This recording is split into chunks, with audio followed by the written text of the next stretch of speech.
साथियों, नमो बुद्धाय, जय शोक सम्राट, जय भीम, जय भारत। आज जो है पहली बार सांसद बने और पहली बार सांसद बनने के बाद पहले सांसद चंद्रशेखर आज़ाद जी अयोध्या पहुँचे, जो बहुजन विचारक हैं, बहुजन चिंतक हैं, बहुजनों की लड़ाई लड़ते हैं, बहुजनों के लिए संघर्ष करते हैं। वो पहली बार सांसद बने, नगीना से अच्छे वोटों से जीते और वो अयोध्या पहुँचे। अयोध्या में उन्होंने, पत्रकारों ने उनसे पूछा कि अयोध्या आप आए हैं, घूमने आए, किस लिए आए हैं? तो उन्होंने कहा, अयोध्या की जनता का मैं धन्यवाद देने आया हूँ कि यहाँ की जनता ने धर्म से उठ कर के जो वास्तव में मुद्दे होने चाहिए, उन मुद्दों पर यहाँ की जनता ने वोट दिया और यहाँ का संसद बनाया। इस अयोध्या की जनता को बहुत बहुत धन्यवाद दिया। और उन्होंने कहा कि वास्तव में कौन किसके ये आस्था का विषय है, किस धर्म को, चाहे बौद्ध धर्म हो, चाहे वो ईसाई धर्म हो, चाहे वो इस्लाम धर्म हो, चाहे वो सिख पंथ हो, चाहे वो सनातन धर्म हो, कोई भी धर्म हो, वो आस्था का विषय है। और धर्म जो है राजनीति के बीच में नहीं आड़े आना चाहिए। उन्होंने ये बात रखी। और राजनीति में मुद्दे होने चाहिए, शिक्षा, स्वास्थ्य, रोजगार के ये मुद्दे होने चाहिए। इस देश के उत्थान के लिए, विकास के लिए, यहाँ की जनता की विकास के लिए ये मुद्दे होने चाहिए। और यहाँ की जनता को मैं बहुत बहुत धन्यवाद देता हूँ। चंद्रशेखर जी ने यह बात अपनी वहाँ अयोध्या के पत्रकारों से बात रखी और वो पहले सांसद पहली बार बने और अयोध्या पहुँचे।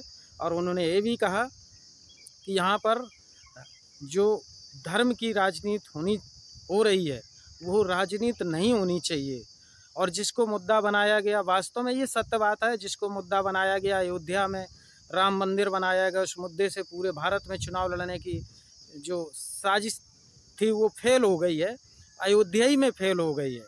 ये बिल्कुल सत्य बात है। ये चंद्रशेखर जी ने जो बात कही है कि नहीं, ये मुद्दे जो हैं वो होने चाहिए। धर्म अलग विषय, धर्म की आस्था है, वो अपना अपना किस धर्म को मानता है वो उन लोगों के ऊपर है, आस्था का विषय है। इस पर बीच में आड़े नहीं, राजनीति के आड़े नहीं आनी चाहिए, राजनीति में ये धर्म नहीं आना चाहिए, बिल्कुल सत्य बात है।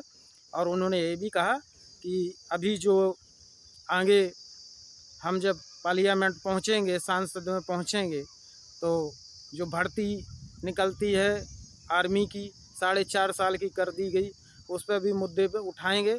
और बहुत सारी मुद्दे हैं, उन पर मैं अपनी बात को रखूँगा।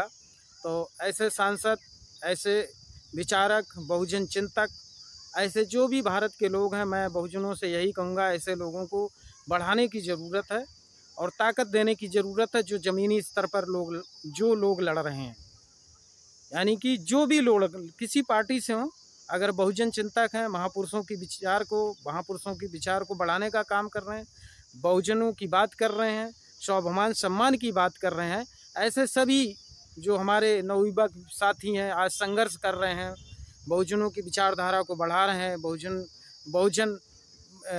बहुजन विचारधारा के बढ़ाने के साथ बहुजनों की बात उठा रहे हैं और संघर्ष कर रहे हैं। तो ऐसे मैं अपील करूंगा सभी देशवासियों को कि जब बहुजन लोगों, अभी भी जाग जाओ, अभी भी वक्त है।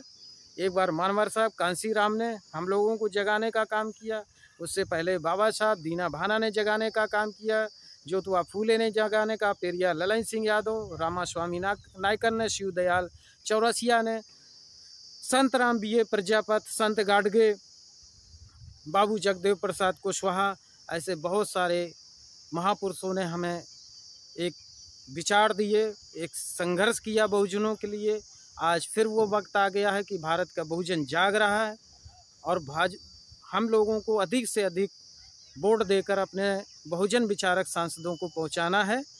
और सांसद में जब पहुंचेंगे तो हमारी आवाज़ उठेगी, और हमारी जब आवाज़ उठेगी तो कहीं ना कहीं हमारे लिए कोई ना कोई ऐसा रास्ता निकलेगा जो आज हम लगातार सदियों से गुलामी की जंजीरों में जकड़ दिया गया है, उनसे मुक्ति मिलेगी। इसी के साथ सभी साथियों को मैं फिर पुनः अपील करता हूं कि ऐसे लोगों को ज़रूर सब लोग सपोर्ट करें। आज मैं फिर कह रहा हूं, चंद्रशेखर जी पहुंचे और बड़ा अच्छा रहा कि वहां पहुंचे और वहां की जनता ने जो है राम का मुद्दा ठुकराया और ये देश में नहीं पूरे विश्व में ये संदेश गया है। इस पर भाजपा चिंतित भी है, स्वाभाविक होना भी चाहिए भाजपा को चिंतित, क्योंकि उनका मुद्दा ये चला नहीं। अब लोग जाग गए हैं और सोशल मीडिया का ज़माना है, नवयुवक पढ़े लिखे हो गए, शिक्षित हो गए, जागरूक हो गए और संविधान की रक्षा करने की शक्ति आ गई है। और ये शक्ति हम ही लोग अपने वोट के माध्यम से इन लोगों को तैयार करके हम मजबूत कर सकते हैं। तो मेरा जनता से यही अपील है, ऐसे लोगों को सपोर्ट करें और लगातार आप लोग सजग रहिए, जागरूक रहिए। सभी साथियों के इसी के साथ नमो बुद्धाय, जय शोक सम्राट, जय भीम, जय भारत, जय संविधान।